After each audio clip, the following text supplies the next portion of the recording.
Hello, good evening. आज alternating current के बारे में कुछ बताना चाहते हैं। इसके बारे में ट्वेल्थ के बच्चे के लिए, ट्वेल्थ स्टूडेंट वाले विद्यार्थियों के लिए, और इसमें थोड़ा समरी टाइप का है। अल्टरनेटिंग करंट, प्रत्यावर्ती धारा के बारे में, जो ट्वेल्थ के बच्चे हैं उनके लिए। प्रत्यावर्ती धारा क्या है? एक तरह से हम लोग जानते हैं कि करंट दो टाइप का होता है।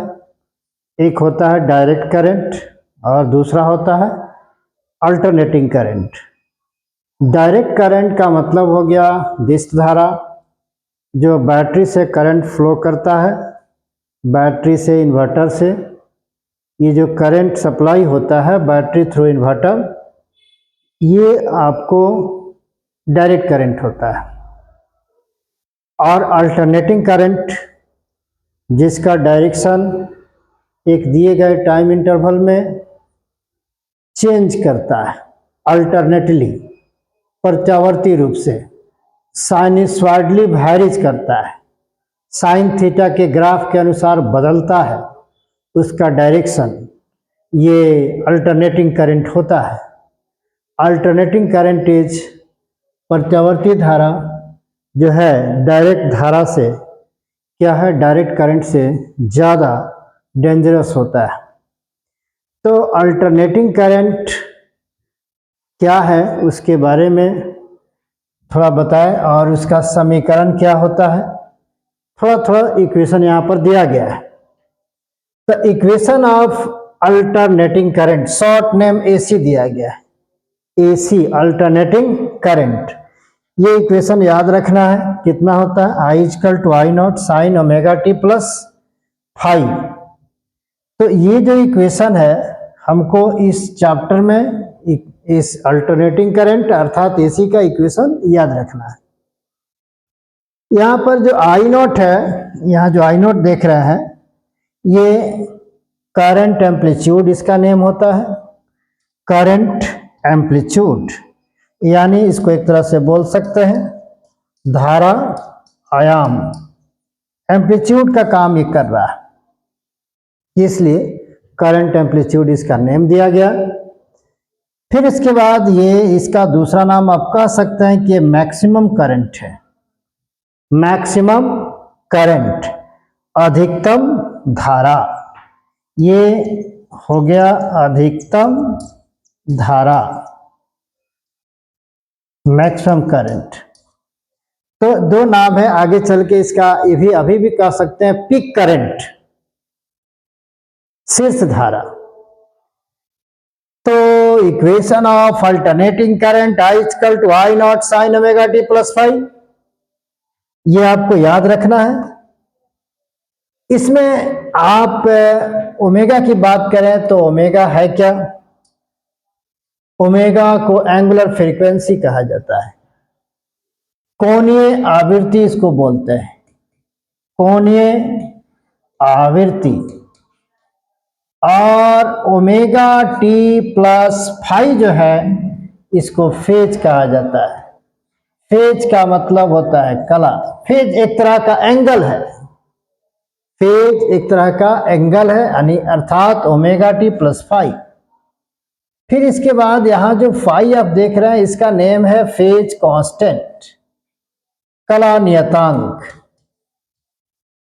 कला नियतांक। तो ये आपको याद रखना होगा कि इस इक्वेशन में आई नॉट क्या है, ओमेगा क्या है, फाई क्या है, टी क्या है, ओमेगा टी प्लस फाइव क्या है, इस सब के बारे में जानना होगा। अल्टरनेटिंग करंट का इक्वेशन आपको तब पता चलेगा। अब आप यहां पर साइन का आप देख रहे हैं कि साइन का फंक्शन है, अर्थात साइन थीटा का जो ग्राफ होता है उसके अनुसार बदलता है, इसलिए इसको बोलते हैं साइनसॉइडली वैरीज करता है। साइनसॉइडली वैरीज का मतलब है कि साइन थीटा के ग्राफ के अनुसार बदलता है। इसीलिए आगे अब देखें तो इसमें अगला अगर इक्वेशन की बात करें, अगर फाई का वैल्यू 0 ले लिया जाए तो इक्वेशन क्या हो जाएगा, I equal to I not sine omega t. अब प्लस फाई था तो फाई के बदले 0 हो गया, तो ये इक्वेशन हो गया I equal to I not sine omega t. अब आप इसका ग्राफ अगर खींचना चाहें तो इसका ग्राफ यहां पर करंट वर्सेस टाइम ग्राफ खींचा गया है। ये करंट है, ये क्या है, टाइम है। करंट वर्सेस टाइम ग्राफ है तो टी का वैल्यू अगर आप 0 पुट करते हैं तो करंट यहां पर टी का वैल्यू अगर 0 पुट करते हैं, टी इज इक्वल टू 0, तो I is equal to I not sine omega I into t का मान 0, तो यहाँ पर करंट का मान क्या हो जाता है, 0 हो जाता है। इसलिए इसका ग्राफ कहाँ से शुरू होगा, ओरिजिन से शुरू होगा। ओरिजिन से शुरू होगा, मैक्सिमम जाएगा, फिर 0 होगा, फिर मिनिमम जाएगा, मैक्सिमम होगा। इसी तरह से अल्टरनेटली चेंज हो रहा है, यानी पॉजिटिव, ये पॉजिटिव, फिर नेगेटिव, फिर पॉजिटिव, फिर नेगेटिव, फिर पॉजिटिव। इसी को कहते हैं कि alternately changes in A given time interval. तो गिवन टाइम इंटरवल क्या है, यहां से यहां तक 1 साइकिल कहा जाता है, इसको 1 साइकिल बोलते हैं, कंप्लीट साइकिल। कंप्लीट साइकिल में हाफ पॉजिटिव हाफ निगेटिव इस तरह से हो रहा है। तो इसीलिए पॉजिटिव है तो अगला साइकिल में निगेटिव, फिर अगला नेक्स्ट हाफ साइकिल में पॉजिटिव, फिर अगला हाफ साइकिल में निगेटिव, फिर पॉजिटिव। इसीलिए कहा जाता है कि अल्टरनेटिंग करंट इस तरह से चेंज करता है। ठीक है, आगे अगर हम देखें तो यहां जो एंगुलर फ्रीक्वेंसी है ओमेगा, ये omega equal to 2 pi by T होता है। टी क्या है, टाइम पीरियड। टी यहां पर क्या है, टाइम पीरियड, आवर्तकाल। तो ये टाइम पीरियड है क्या, the current repeats it's value in A given time interval is called time period. यानी यहां जो करंट है एक दिए गए समय अंतराल में अपने मान को रिपीट कर रहा है, ये पॉजिटिव निगेटिव फिर पॉजिटिव। तो एक तरह से देखें, एक दिए गए समय अंतराल यानी यहां से यहां तक की बात करें तो इसी समय में ये क्या हो रहा कि अपना फिर मान को रिपीट कर रहा। तो ये यहां इसके बीच का जो टाइम इंटरवल होगा that is called time period, और वो चीज यहां दिखाया गया है, यही है time period. Omega is equal to 2 pi nu भी होता है। न्यू क्या है, लीनियर फ्रीक्वेंसी, रेखीय आवृत्ति कहते हैं, या सीधा इसको फ्रीक्वेंसी कहिए। ऐसा unit of new is hertz, याद रखना है। लीनियर फ्रीक्वेंसी का ऐसा यूनिट क्या होता है, हर्ट्ज होता है। एंगुलर फ्रीक्वेंसी का ऐसा यूनिट क्या होता है, रेडियन पर सेकेंड। एग्जामिनेशन में, बोर्ड में या कंपटीशन में क्वेश्चन पूछे जाते हैं कि unit of frequency, which of the following is the unit of frequency, the unit of frequency is the hertz. But angular frequency की बात करेगा तो रेडियन पर सेकेंड। कहीं कहीं न्यूमेरिकल्स बनाएंगे तो पर सेकेंड भी दिखेगा, बट वो रेडियन पर सेकेंड ही होता है। तो इस तरह से यहां पर जो फ्रीक्वेंसी मिला, ये इक्वेशन जो मिला, इसमें ओमेगा क्या है, angular frequency, linear frequency, time period, ये सबका कंसेप्ट होना चाहिए। अब हम आते हैं एसी वोल्टेज। एसी वोल्टेज कहां से प्राप्त होता है, एसी जनरेटर से। एसी जनरेटर में क्या क्या होता है ये सब आप लोग पढ़ेंगे, अपना देखेंगे। एसी जनरेटर में आर्मेचर होता है जिसको कॉइल कहते हैं, उसमें मैग्नेट होता है, नॉर्थ और साउथ पोल के बीच में आर्मेचर रखा जाता है। नॉर्थ और साउथ पोल ऑलरेडी क्रिएट क्या करता है, मैग्नेटिक फील्ड। आर्मेचर को उसके बीच में रोटेट कराते हैं और इस तरह से मैग्नेटिक फ्लक्स चेंज करता है टाइम के साथ। अब फैराडे लॉ से अगर हम चलें तो ये प्राप्त होता है। फैराडे लॉ का बात करें तो EMF is equal to minus d∅dt होता है, तो वहां फ्लक्स चेंज करता है तो EMF क्रिएट होता है। तो V equal to V0 into sine omega T, this is the AC voltage. Also we can write EMF is equal to, इसको लिख सकते हैं EMF is equal to EMF not sine omega T. This is the alternating voltage, alternating EMF। Alternating EMF इस तरह से भी indicate कर सकते हैं। तो इसका भी ग्राफ अगर देखें तो T का वैल्यू 0 अगर लेंगे तो voltage versus current time graph अगर खींचे तो ये भी आपको 0 से शुरू होगा, ओरिजिन से शुरू होगा, और फिर मैक्सिमम मिनिमम, फिर मैक्सिमम मिनिमम। तो इसमें भी वन टाइम इंटरवल में बात करें तो ये टाइम पीरियड होगा, हाफ देखें तो हाफ टाइम पीरियड होगा, और नेक्स्ट ये निगेटिव होगा तो निगेटिव में भी half, next half time period होगा, ये पॉजिटिव हाफ टाइम पीरियड होगा। तो ऐसे अगर हम देखें तो यहाँ पर ये करंट के जैसा ही ये है, बट ये यही सोर्स है अल्टरनेटिंग करंट का, इसका ही प्रोडक्ट है I equal to I0 sine omega T.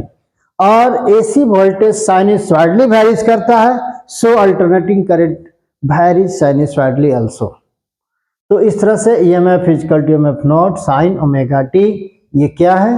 AC voltage है। अब जैसे उसमें मैक्सिमम मिनिमम होता है तो इसमें देखा जाए तो EMF नॉट क्या है? तो पीक वोल्टेज है, मैक्सिमम वोल्टेज है, ठीक है, वोल्टेज एम्पलीट्यूड है, ये उसी तरह उसका नेम दे देंगे। यहाँ भी एंगुलर फ्रीक्वेंसी है, इस एंगुलर फ्रीक्वेंसी का बहुत इंपॉर्टेंस है, इस एंगुलर फ्रीक्वेंसी का। ये एंगुलर फ्रीक्वेंसी जितना ज़्यादा होगा उतना हमको वोल्टेज मिलेगा। एंगुलर फ्रीक्वेंसी हाई चाहिए तो वोल्टेज भी हाई मिलेगा, अल्टरनेटिंग वोल्टेज। और इस तरह से हम आगे अब बढ़ते हैं, जस्ट एक रिवीजन के लिए हम वीडियो बनाए बच्चे लोगों के लिए। अब इस तरह से RMS करंट क्या है? RMS धारा, इसको शॉर्ट में आप बोलते हैं RMS करंट। ये प्रूफ आता है IRMS equal to RMS current is equal to I0 by √2, ठीक है। RMS करंट कितना होता है? IRMS is equal to I0 by √2। तो I0 तो आप जानते हैं पीक करंट है या मैक्सिमम करंट है, ये रिलेशन आपको याद रखना पड़ेगा।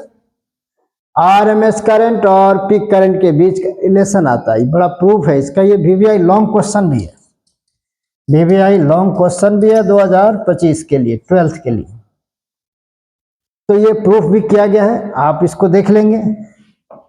इस तरह से अगर आप कभी कभी ऐसा होता है कि कहता है कि RMS करंट दिया है तो पीक करंट का मान बताइए, RMS करंट दिया है तो पीक करंट का मान बताइए। कभी कभी ऐसा होता है कि पीक करंट दिया है तो RMS करंट मान बताइए, ऑब्जेक्टिव में पूछा हुआ क्वेश्चन है तो वो निकल जाएगा यहाँ पर। उसकी उसी तरह से RMS वोल्टेज जैसे ही है तो RMS voltage equal to V0 by √2। तो ये V0 जो है ये क्या है? पीक वोल्टेज है, पीक वोल्टेज बाई √2। अब यहां पर देखा जाए तो peak voltage is greater than RMS voltage. Peak voltage जो है RMS वोल्टेज से क्या होता है? बड़ा होता है। हमारे घर में जो सप्लाई होता है वो पीक वोल्टेज होता है या RMS वोल्टेज होता है? तो इस पर थोड़ा सा बात करें। एक तरह से देखा जाए इसको बोलते हैं कि house hold supply. House hold supply क्या है? हाउस होल्ड सप्लाई तो हमारे घर में जो वोल्टेज सप्लाई होता है वो ऑलरेडी RMS वोल्टेज होता है। याद रखना है कौन वोल्टेज होता है? आरएमएस वोल्टेज कितना 220 वोल्ट। हमारे घर में जो बिजली का सप्लाई होता है वो आरएमएस वोल्टेज देता है कितना 220, याद रखना है। तो पीक वोल्टेज कितना होगा, तो इससे आप निकाल लीजिए peak voltage V not is equal to √2 into V R M S. तो इस तरह से √2 का वैल्यू 4.14 मल्टीप्लाई 220 वोल्ट। तो 220 वोल्ट इसको अगर मल्टीप्लाई करेंगे तो 311 का आसपास आता है, 311 peak voltage. This is the peak voltage in our household supply. हमारे घर में सप्लाई अगर पीक वोल्टेज चला जाए तो जितने इलेक्ट्रिकल एप्लियंस है, फैन है, टीवी है, ठीक है, फ्रिज है, ये सब क्या होगा, जल जाएगा। तो ऑलरेडी ये देखें कि हमारे यहाँ जो घर में सप्लाई है ये आरएमएस वोल्टेज का ही सप्लाई होता है, ये पीक वोल्टेज का सप्लाई नहीं होता है। अगर हो गया तो वो डैमेज करेगा, क्योंकि सब एप्लियंसेज, इलेक्ट्रिकल एप्लियंसेज ये 220 वोल्ट पर ही बनाया गया है। तो एक थोड़ा सा यहाँ पर एक समरी बताया गया, यहाँ तक ऑब्जेक्टिव में भी आपको काम आएगा, इसको इतना याद रखेंगे। फिर अगले वीडियो में आगे बढ़कर बताएंगे। Thank you.